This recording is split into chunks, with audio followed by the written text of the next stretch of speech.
But he's really quick to pick up on you kissed Sophia. No, that I would read.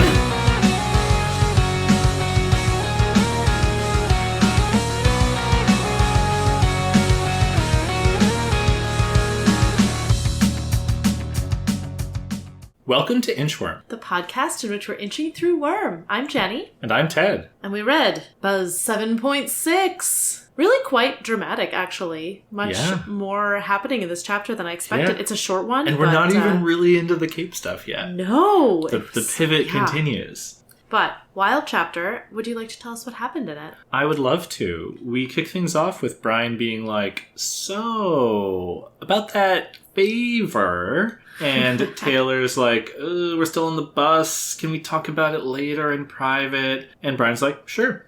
So they get off the bus stop and need to wait for another bus to get to Brian's. And they're at a mall. So they need something to do for a little bit and decide to go shopping. So they have a totally normal conversation where they decide they're going to go to different places. Taylor wants to go to a bookstore. Brian has to pick up some food and stuff. And they're like, okay, cool. So we'll split up and we'll meet up later. And then they awkwardly end up walking in the same direction for a while, but finally do split up. And they happen to see on the TV that the news is now sharing all of the information about the doxing of Empire 88. And they say they're going to message Tattletale to let her know that it's kind of out there, but there's nothing really they can do, and they're not going to see anything on the news that they don't already know. So Taylor remarks that she doesn't really agree with what Coyle did, but she does understand and respect the strategy behind it. And they finally split up. Taylor thinks a little bit about how she's feeling about Brian and then puts it out of her head in favor of shopping. She's in this used bookstore that's very disorganized, and she's looking in particular for a book on dog psychology. Dog psychology. Which she does find, and she looks for some other stuff, like maybe a book on tailoring, so that she can work so that she can be a better tailor. Yeah. She can work on her future costume designs, and then suddenly somebody's behind her, touching her hair, grabbing her ear, knocking her over, and jumping on top of her while still basically sort of tearing her ear out of her head. And who is it but Sophia, who has followed her since she got off the bus and waited for a good time to get her alone and attack her. Sophia says a lot of really intense, aggressive stuff to Taylor, the gist of which is like, I'm awesome and you suck and you should stick to sucking. And in particular, she's mad that the suspension has meant she cannot be on the track team, which is something that she says she needs it. And just basically is here hurting Taylor and looking for Taylor to admit that she understands and is ready to stay in her lowly place. And Taylor does not submit. She throws Sophia off of her, scrambles to her feet, and gets ready for round 2. Taylor is thinking basically, Sophia is stronger than me. She just is more athletic, and I'm probably going to lose this fight, but I'm happy to go down swinging. She gets some blood on her fingers, and that really helps her focus up and be like, okay, the stakes are bigger now. I can let loose a little bit, let's do this. But before they get into fisticuffs again, Brian shows up, and very quickly Sophia's like, oh, the boyfriend. And Taylor's like, no, but actually this is one of my bullies. Brian gets super angry. Sophia tries to lie and bullshit, but quickly realizes that Brian is on Taylor's side and isn't buying it. And then she runs away. She pushes past Taylor, gets to the front of the store. We learned that the store owner bought some excuse from Sophia about oh, that girl stole something from me on the bus. So why don't you I'm going to go beat her up. I'm going to go beat her up and get it back. And he was cool with that. So as the store owner is kind of oh, I'm fighting in my store and aren't you a thief? And, stalling them, Sophia gets away. Brian and Taylor extricate themselves from the bookstore. Taylor is devastated that she left the dog book behind, but feels like, she didn't win, but she didn't lose. She feels like she fought Sophia to a draw and doesn't feel that bad about it. Brian assesses the damage to Taylor's ear. It looks like she's going to need stitches. And then he turns the subject back to... The kiss. The kiss. And he very cleverly observes, oh, so the kiss was for her benefit. And Taylor sees an out there, says, well, a little bit, yeah. But then she says, but also I like you. And she proceeds to... Unforeseen. list off somewhat clinically all of the reasons she likes Brian, and talking herself up about like, and of course I sort of felt like you were into me, and you know, all the time we spent together, the touching. And Brian very deliberately puts her in the friend zone. He says, I'm sorry if I sent the wrong signals. I don't really hang out with that many girls. I'm not thinking about a relationship that much. I'm sorry if I gave you the wrong impression. I see you like a sister. Maybe if I was being nice to you, it's because I feel sorry for you. All of the bullying. And Taylor's like, oh my God, a friend, his sister, pity, just stop. Let's not talk about this. And Brian says, okay, we won't talk about it. Taylor feels like she could cry, and they have a very awkward, quiet trip back to Brian's apartment. And Taylor turns on the TV just for something to do to make it less awkward. And there is some kind of Empire 88 situation on TV. Kaiser's people giving Brockton Bay the response to the email. Yeah, such a tease. But we don't learn anything about that. No, we don't know what's happening in this chapter. But enough certainly happened in this chapter. There was a violent altercation in a used bookstore, and then Taylor confessed her feelings to Brian and got shot down completely. Yeah. So much for a relatively short chapter. Yeah. Wild. Okay. What were your feelings getting through this chapter? I mean, Sophia is more disturbing than I thought. Yeah. I feel like she is a little bit, like, I think Taylor calls her a fucking psycho, and she does actually seem like she might be, like, a sociopath, a psychopath. Those terms aren't, like, very clearly distinct from each other, as I understand it, but, like, she might, in fact... is at least demonstrating some behaviors that I would associate with. And there's something about conditions. Her voice is described as dulcet as she is ripping Taylor's ear off and like starting to dig her fingernails into her jaw, being like, oh, like you thought like you were so clever, and like, but here's the thing, you know, like it's not that I like to win, it's that I hate to lose, right? Like doing that with like kind of a sweet voice. Yeah. It comes across as very disturbing. She's very, very good at lying and very comfortable doing it. Oh, yeah. Yeah. Like, she immediately lies to Brian in a way where, like, if Brian weren't already incredibly loyal to Taylor and didn't have a lot of reasons to trust her, could be convincing, you know, to someone else. Yeah. She clearly was convincing enough to the bookstore owner that he was like, oh, sure, you can beat up that girl in my stacks. Like...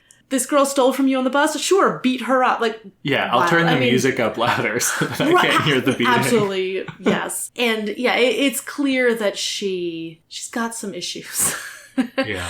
And she also, I mean, we get a little more insight into, we still don't really know Emma's deal, why she turned on Taylor, but we get insight into the way in which Sophia hates her. We don't really, I mean, it's hard to get into the whys, but the way Sophia describes her, just like, she describes her as this, like, absolutely detestable, like, pathetic thing. She says, you're a coward, Hebert, a rat. You know you're a nerd, you're flat-chested, scrawny, nobody likes you, nobody wants you for a friend, you're not good at anything. So you run, you hide, skip school, stay quiet, don't do a thing with your waste of a life. I mean, first of all, she's completely wrong about at least half of that. I mean, Taylor is flat-chested and scrawny. Can't Taylor deny describes that, herself as a scarecrow elsewhere in the chapter, which I thought was very funny. I mean, this is very recognizable behavior, right? The, like, oh, this person is sort of despicable in a way that I would hate to be, and so I have to despise them to make it really incredibly clear that I'm not like them. Yeah. Even though, I mean, Sophia is incredibly beautiful and popular and athletic, and, like, there's not really a lot of risk she would be like this, but, like, it's that distaste for something that you perceive as lower and, like, the urge to sort of destroy it so that you are sort of separate from it, superior to, you know. Yeah, yeah. And I don't know if there's specific stuff in her life that makes her fear these attributes in herself, or if it's just sort of that human herd instinct of like, oh, this is the weak one, kill it. Yeah. And it also was clear hearing that description, like this is the message Taylor's been imbibing at school for a year and a half.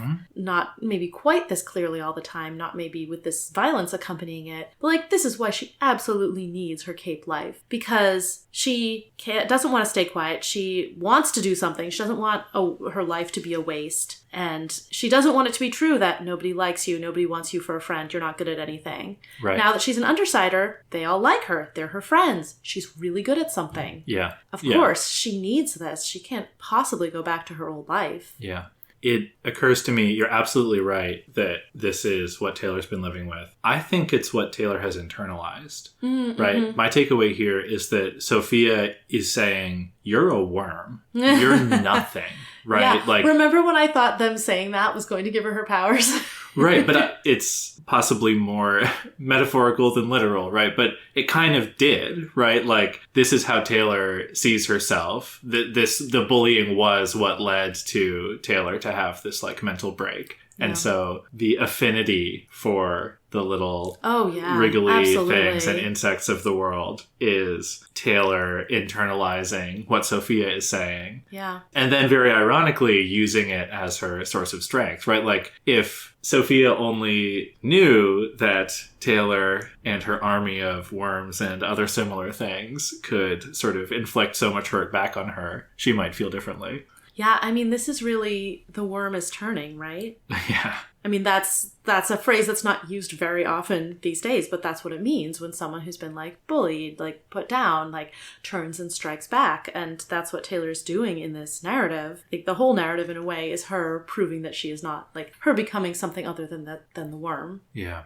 And what's at stake for her? You're reflecting it a little bit as, like, maybe she's afraid of something in herself. It's also so interesting that what she wants from Taylor is for Taylor to say, like, get it? Like, I need you to know your place. And Taylor is thinking, like, oh, I could nod and she would let me go because she'd get what she wanted, that validation of her worldview. And Sophia is also someone, it seems like her place in the world is a little difficult. We don't really know that much, but she was there with maybe a social worker or something. I'm guessing possibly there's some trouble in her home life, something unstable. We don't really know, but... Yeah. I thought it was very interesting. It was telling that she says she's off the track team because of the suspension and she needs that. Right? Yeah. Like, need is a very strong word. And so I think there's sort of if she feels like she's being, screamed at by life, she needs to, what is the How I Met Your Mother thing? The, like, circle of screaming or whatever. I don't remember. It was just a minor throwaway. But if she's a punching bag for life, she needs someone to punch also. Yeah. Which, I mean, doesn't justify anything, but, like, could explain why she feels this so strongly. Yeah. And I'll also note, like many bullies, she's also a coward. As soon as she realizes Brian's not buying the lie, she flees. Yeah.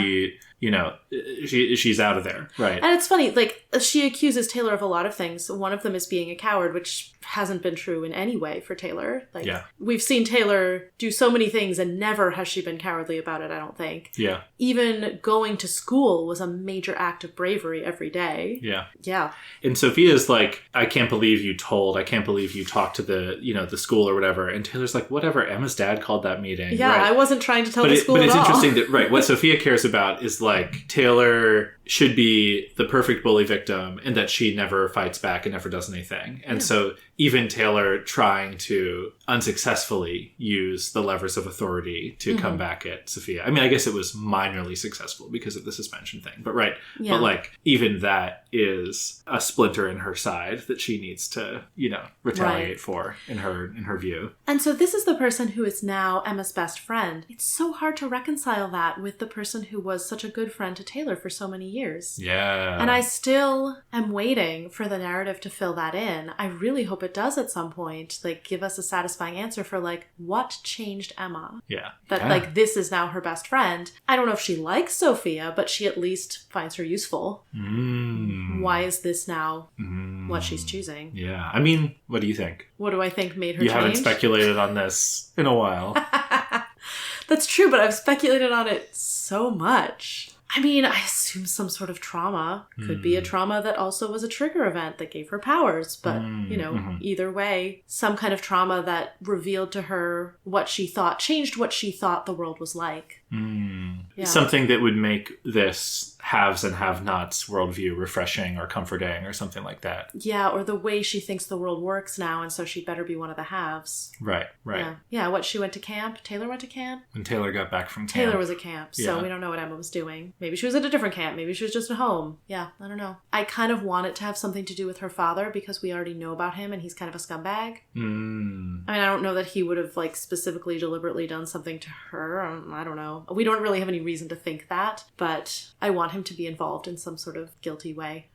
Also, because we had that scene at the gala where Taylor's like, how dare she have a happy family around her? And I want that to be a lie. I want it to be like, Emma's trauma comes from her family. Yeah. I don't know specifically what it would be, but... Yeah, well, we'll see. It'd be pretty mean for me to ask that if it never gets, resolved later, but who can say? Please tell us, Jenny, because the book never does. Who can say? Yeah. Should we talk more about, the Sophia part of the chapter or Taylor or things before we get into the Brian stuff, or... The one other thing I wanted to say about the scene with Sophia was the bookshop owner, who is also Black, like Sophia, like Brian, and Brian comes in and the bookshop owner's like, I probably wouldn't have let you in if I didn't think you would be on Sophia's side. I mean, he doesn't know her name, and Brian's like, no, Sophia was attacking Taylor. And it's one of those cases where the bookshop owner is actually preferencing Black people over white people, but it's one of those cases where the narrative is making it so that the reverse racism is true. Just a little bit it didn't sit super well with me. It might be one of those things that maybe Wilder wouldn't write it like that today. But. Yeah. I felt the same way, that it felt bad almost from a representation perspective, in the same way that Taylor's racial profiling earlier being justified by how authoritarian the ABB is, right? Some of that stuff doesn't sit well. Yeah. The store owner does suck. Oh, yeah, he does. In the thing that really rubbed me the wrong way is that he can't admit that he's wrong. He keeps yelling at them about causing a mess. You let this girl in and turned up the music so she could beat up this other girl in peace, and you're blaming the victim. He can't admit that he's wrong. Yeah. I did, just sort of in a larger sense, I love the way in which the narrative lets the bullies continue to be a problem. Because, Taylor's so cool now. She fights alongside these supervillains. She helped defeat the ABB. She took out Loong. We had that scene of her facing the guy with the katana where she's like, nobody give up. Oh, fine, I guess I'll beat you up. And all of them there were half a dozen villains facing off against dozens of people, and it wasn't even a challenge because the villains all had superpowers.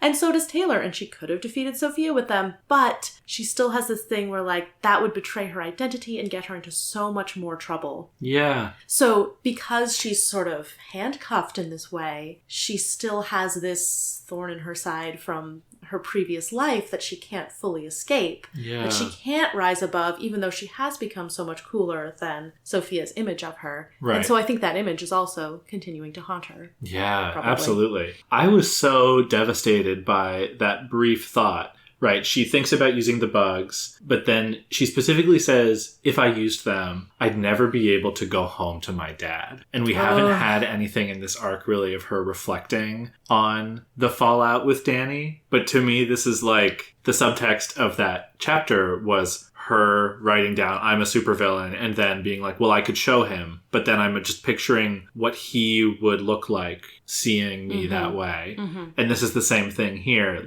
She can't face him as a supervillain. It feels like if she was outed as a supervillain to him, that would be such a devastating thing for her. And we're also seeing here that she wants to go home to her dad one day. Yeah. Right. It's a very deep-seated offhand comment. It's just so sad that being at home with her dad also means, in practical terms, being part of this world where she is seen as a worm and has to kind of internalize that view of herself. Mm-hmm. And the way in which she is able to view herself as powerful is incompatible with being at home with her dad. And that, it's really sad. I did though, I love that she doesn't give in to Sophia. Mm-hmm. I love that she... Oh, yeah. That's so Taylor. Of course but she sizes them up and she's like, I'm going to get my ass kicked but let's do it, right? Like, this is, again, the boy fight mentality that she was thinking about back in Arc 2. She's like, I wish these bullies would just punch me and we could get it over with. And, like, they're having the fight here. And I think she would probably put up a pretty good fight without getting jumped from behind, right? Like, another, like, coward's move, true. right? Yeah, to come up on Taylor true. and start pulling her ear. Sophia's a coward. Yeah.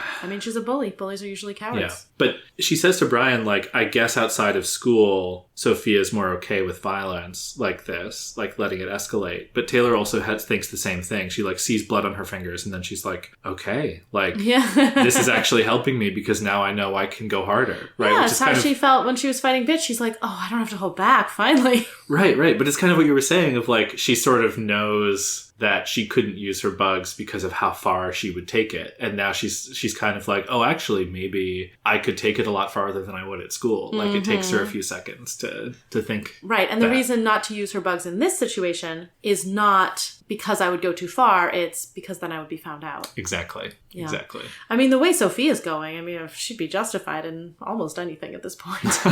Yeah. Sophia tore her ear so badly she's going to need stitches. Yeah. It is a bummer. Like, you know, Brian's like, do you want to press assault charges? And Taylor's like, practically that would never work. We don't have the money. Sophia has, I mean, she does actually have the money. There was no witness. But Brian didn't even witness it. I mean, right, yeah. The bookshop guy is not going to back her up. Sophia would get Emma's dad to help. Like, there's just no way. Yeah, so Sophia's going to get away with that for now. I really hope the resolution of this story involves the bullies getting what they deserve.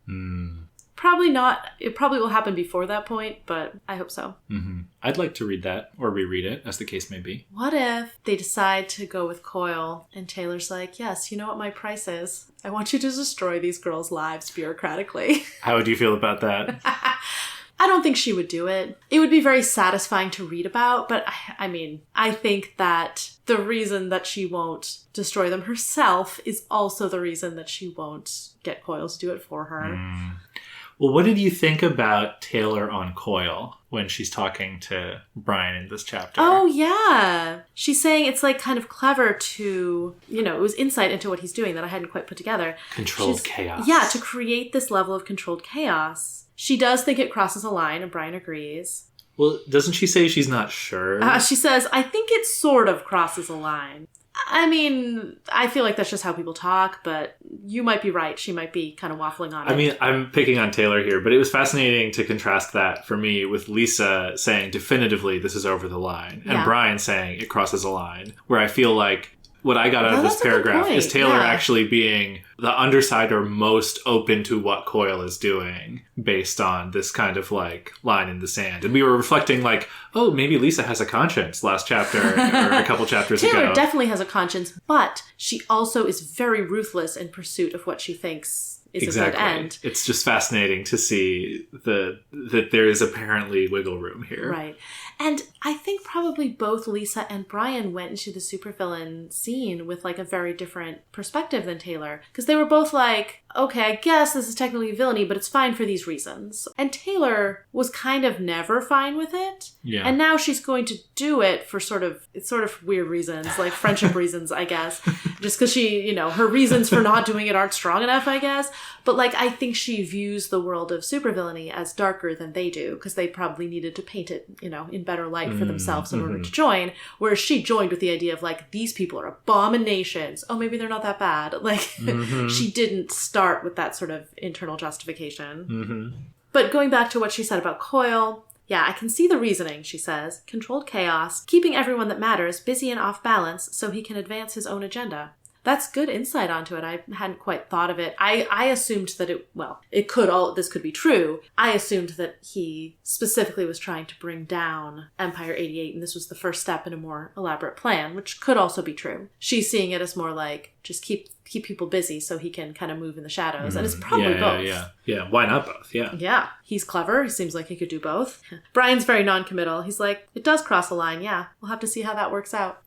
That's another thing that you could maybe read some thematic foreshadowing into. The idea of two friends and colleagues, and whether one thing that one of them does crosses a line by a fake dating kiss or a confession, and whether there will be consequences later. Yeah, so let's talk about that. I was so surprised that she confessed her feelings. And we have actually seen a very high degree of honesty from Taylor in this whole narrative, despite the fact that she was undercover for much of it. Well, but that's what this arc is about. Now she's not undercover and she's changing. It's true. That's so true. Yeah, no, that's a good point. Maybe it's just that we're seeing it this arc where, she's like, I did it for her and also partly for me. And I mean, love the very Taylor confession of feelings where she's like, here are the reasons. And Brian's like, you sound so analytical. I'm not criticizing you. I'm saying it seems very you. Oh. Which is really adorable and sweet as like an observation of her and like kind of affectionate and, except that it's also part of shooting her down, or at least preface to shooting her down.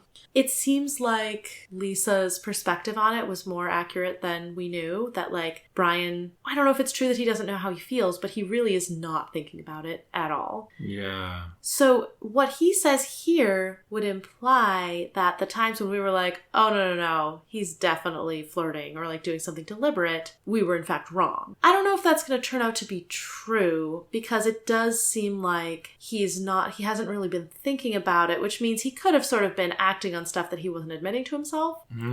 It's also possible that he's not telling the truth here. Interesting. We haven't seen him lie. We've seen him be very transparent and say many times that he doesn't have anything to hide. Mm-hmm. So I think that probably argues that he's telling the truth, that either he really doesn't feel anything or he doesn't feel anything that he's acknowledged to himself. Yeah.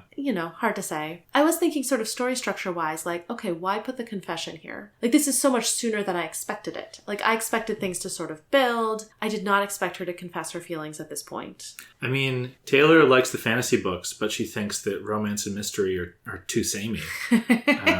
She was so snobby in the bookstore. It was so funny. I'm just saying that this is not the romance narrative you would expect with the sudden confession and sudden friend zoning. Yeah, and I'm wondering where that is going. Yeah. Is that going to just like, oh, we're just making it clear, okay, this is not a relationship of romantic interest. Maybe we're just striking romantic interest for a while. Yeah. Are we clearing the stage for someone else to be the romantic interest? Is it just the goal to like create this awkwardness in their relationship? Is the goal for it to be a surprise when Brian later does return her feelings? Do we just want the angst for Taylor and like feeling rejected? Like, I'm curious where the narrative's going to go with this. Yeah. I have a pitch for why now that I don't think is too spoilery. Okay. Which is we have seen Taylor jump into the Undersiders full-throatedly. Mm-hmm. And she is only starting to acknowledge that she actually likes Brian and that she was hoping for more there. And this statement pretty definitively takes that away from her in a way that opens up more angst about that decision, right? You could imagine sort of like if the will they won't they plays out over several more arcs, it would be perhaps easy to say like, oh, well, Taylor's just doing this for Brian. And this is immediately complicating that instead of letting that play out. That's interesting. Okay. It never really occurred to me that she would just be doing it for Brian. It just doesn't seem to be a big enough part of the narrative for that. But it is funny that it is notable. It's a good observation that this just takes that off the table as like her being motivated by this interest in the boy. Yeah. She overtly is motivated by her interest in the friendships. And it is actually funny that Brian states the friendship aspect really strongly, actually. Like, it's not just like, oh, I only see you as a friend. It's, I like you as a friend. I can even see us being best friends somewhere down the line, which is actually like a really strong statement. Like, he actually does really see this kindred spirit in her. Yeah. And he actually likes her a lot. He just isn't interested in her that way. And it seems like he hasn't really been interested in anyone that way. He does say, outside of noticing when I see a good-looking girl. So he's kind of flagging like, no, it's not that I'm gay. It's not that I'm ace. It's that I just am not really focusing on that aspect of my life right now. And I don't see you that way. Yeah. I feel like the strength of the even a best friend, like how strong that is, makes me think that like, okay, I don't know that romance for these two is totally off the table forever, but I am curious to what extent the narrative will come back to it and in what way. Yeah. What way the narrative will use this sort of shot down confession. Yeah.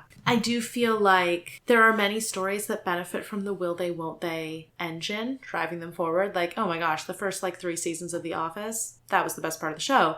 And you get, or like something like the detective show Castle, where like they stretched that out for like way too long because it was really what was keeping the show running. And, you know, there are a lot of examples of that. And this is not a story that needs that at all.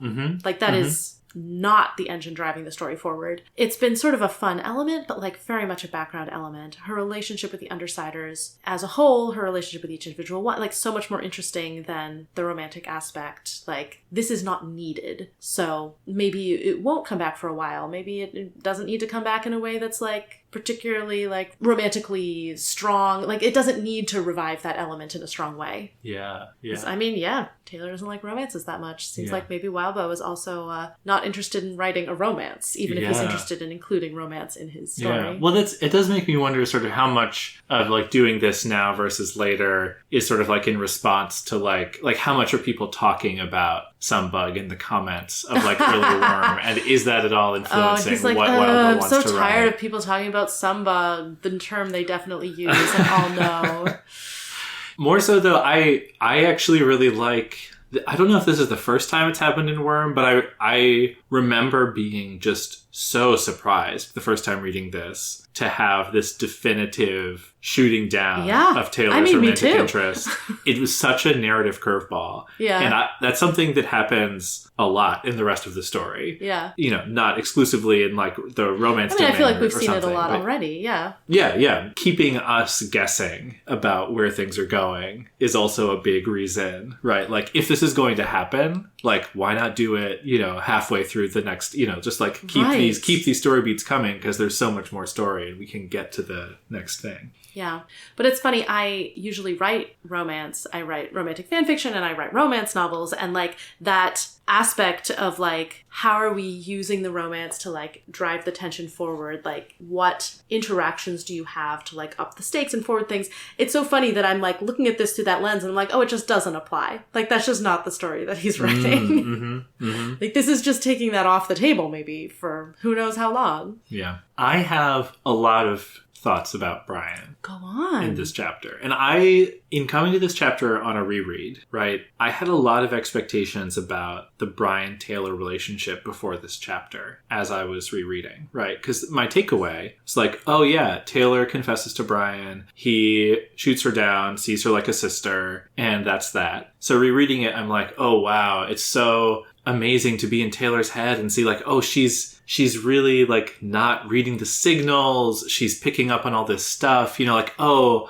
I think I even mentioned in an early chapter, like he's a guy with a younger sister. And so he's like being very friendly, but it's like so sibling coded from his side and Taylor isn't picking it up at all. And I was kind of expecting that to be all there was. Yeah. And I didn't feel that on the reread. I'm like, yeah, Brian has feelings for Taylor. Yeah. Before this chapter, right? I'm not saying he is not Brian's theory. explicitly friend zoning her. I think that is something that he is doing intentionally here. But I can't read the scene in the apartment where they're putting the furniture together. Their noses almost touch, and he says, "You smell nice," as anything other than him flirting. And I think your take is right, and maybe Lisa's take is right. He doesn't know his own feelings. He isn't thinking about it that way. He isn't willing to acknowledge that part of himself because he doesn't really have space for it in his life right now. Yeah. I don't think that much about relationships, except when I see a good-looking girl. Yeah, outside of noticing when I see a good-looking girl. What a rich text that is. Because Taylor is not hot, right? Brian, if my theory is right, is nursing a crush on Taylor. And I think he's confused by the fact that he is developing feelings for a friend who is not a not a Sophia type where you see her on the bus and are like, oh, she's hot. Yeah, right. The sort of like, I see you as a best friend. The I see you as a sister thing, obviously horrible friend zoning. But like, I see you as a best friend thing. People marry their best friends all the time. Yeah, exactly. I did. And before that, I dated some great friends of mine too. And I wonder, don't have a lot to base this on, but I wonder if that is how Brian sees women or his potential relationships with women. It's like, well, what I should be doing is finding somebody who fits this image in my head. I don't think he's even thinking that. I think he's thinking, someday when I want to date, I guess I'll ask one of those hot girls out. But in the meantime, I don't really have any girls I interact with except my sister and Lisa. Oh, and I guess now Taylor, who I could see becoming a best friend. Like, yeah, I think it is some very hypothetical, like, oh yeah, someday when I'm a grown-up and decide to date or something. Yeah.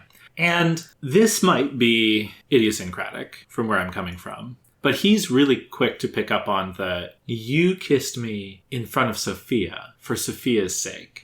I think he was wondering on the bus, what is going on? Like, that came out of nowhere. And Taylor takes some time to compose herself and think when they're apart. I'm sure Brian's thinking it through too, trying to figure it out. And whatever he's thinking, maybe he has already decided to friend zone her or not. But suddenly in this moment, he realizes, oh, she kissed me in front of that girl on the bus who I noticed, who is actually one of her bullies. Oh, I was a prop in this thing that she was doing. Mm-hmm. I don't know how I feel about that, right? And I personally, putting myself in Brian's head and trying to assess, like, oh, is somebody into me? If somebody did the fake dating kiss thing... and you would hate that. Yeah, it would... You would hate that so much. Especially if I had a little bit of a crush on them. Oh, right? Compared to being like, oh... I actually like you, right? Like, and I'm going to like do something about it, right? So I feel like any embers of attraction might have been snuffed out in this encounter from that kind of realization of like, oh, it wasn't because she was making a move on me. It was because she wanted to, show off in front of this other girl. Mm-hmm. And how does he feel about that? That doesn't feel good. Mm-hmm. Even though, he doesn't bring that up at all. Yeah. No, I mean, I think the way in which he denies it, like, I just see you as a friend, as a sister, like, that doesn't feel to me like the feelings of him, like, oh, I kind of got my hopes up and then they got crushed. Okay, this is what I'll say. Like, it just feels a little bit too like he really hasn't been thinking about it. I mean, either that or he is lying, but it really does seem like whether or not he sort of subconsciously or like unconsciously has been feeling this and maybe was a little hurt by the kiss. Like, that might make it easier to say this, but like, I don't think he had a crush that he knew about, at least. Yeah. I don't know. It just feels like too flat out of friend zoning. I also wonder if getting interrupted by his sister and the social worker was the turning point for him, where if that scene was when he was closest to like making a move on her and sort of being put back into that, like, no, relationships should be off the table. I need to be responsible, you know? Mm-hmm. I mean, also, what he says about, like, I haven't spent much time with girls. Even when I was attending high school, I was always gone the second classes ended, meeting my dad at the gym, working, or going home to plan some costume burglary or whatever. He has been fighting for survival his whole life. Like, he hasn't had the luxury, even it sounds like, of rich friendships. Maybe, like, his friendships with the Undersiders are good. Like, his friendship with Taylor on the Undersiders seems to be the best of the ones he's got. Yeah. He has been spending his whole life, all his time, strategizing to, like, make it out okay from this situation that he's in and the situation his sister's in. Like, it does make sense to me that he would have sidelined any other feelings whether or not he had them. And it seems like he probably did or does, but, like, isn't in a place yet where he can let himself think about them. Yeah. The last thing I'll say about where Brian's coming from and why he might have doubled down on this friend zoning thing is Brian likes to be in charge. It's come up several times. Freak. We know this. And that can be very gendered. And I could see Brian not being the type of guy who it would be good to make a move on first. Oh, so not like you. Okay. So... And maybe that plays into the, like, being used as a prop feeling on his end. Yeah. But Taylor is not just like not conventionally attractive. She's also like sort of like outspoken and someone who's like makes it clear that she's Brian's equal. Yeah. And I do wonder if there's a little bit of that gender essentialism going on where like he is threatened on some way by her being in charge, being the one to confess, kissing him, doing all of this stuff, and that puts on the brakes as far as any potential crush feelings are concerned. I mean, I think you very well may be right. And even if there isn't sort of the gender essentialism thing happening, I could see Brian being someone who would feel very threatened by feelings of attraction and interest because that is so out of your control. And that does make you act in ways that maybe are stupid, contrary to your interests, like out of control. So I think possibly the only way he could accept feelings like that would be like if he came to the realization on his own and he had a lot of time to process it. Like he definitely wouldn't be someone who like dives into like, ooh, I felt a flutter. Let's do this. You know, he probably would be kind of scared of that kind of feeling as like something that takes control away from him. Yeah. I bet he doesn't drink either. Yeah. And I bet we've seen him, I don't know if we've seen him being very in control of his emotions or just be very calm in general. If that's the way he prefers to be, if that's his comfort zone, then, I mean, falling for someone would be very much outside of it. Yeah. 2 other quick thoughts. He meets up with Taylor, sees her getting attacked. He cares a lot about Taylor. And what do we know about Brian? His trigger event is tied up in protecting his sister. Yes. And he sees Taylor as a sister. So... But I think the causation also could kind of go the other way, right? Being put back in this traumatic space. He's the protector right now, yeah. He's the protector. Taylor's the one who needs to be protected. And that's not a romantic connection for him, right? So... Right, yeah. Right. It's almost the opposite of the gender essentialism. Like for him, the damsel is not someone he's romantically interested in. Yeah. The damsel is his little sister who he needs to protect. Yeah. And so the point about his emotions, I think, is a really good one. He's so calm and controlled and matter of fact. And I really do wonder how much of that is he's a reasonable guy and he's just telling it like it is to Taylor, and how much of it is no matter how he's feeling, even if he's feeling some more heightened emotions or uncertainty, once he decides you gotta friend zone her, then he's just really good at rolling out kind of the talking points and just making sure that it's really clear and committing to it, because... Like Taylor, he lets his brain lead in that kind of thing. Yeah. Exactly. So I think that's an interesting thing to think about when it comes to Brian, right? Mm-hmm. Like you were saying, like we haven't seen him lie so far. I'm really curious of like how much of this version of Brian is who he is at his core and how much of it is kind of like the performance he's putting on because he knows in this moment he needs to shut Taylor down, or he wants to shut Taylor down. There was one other brief moment of thematic foreshadowing where they decide to split up at the mall, but then they end up walking together in the same direction anyway. Love that. I think there's only one thing that we need to talk about. Okay. It's the dog psychology book. The dog psychology book! I was so excited. I wrote like, yes, in all caps in my notes.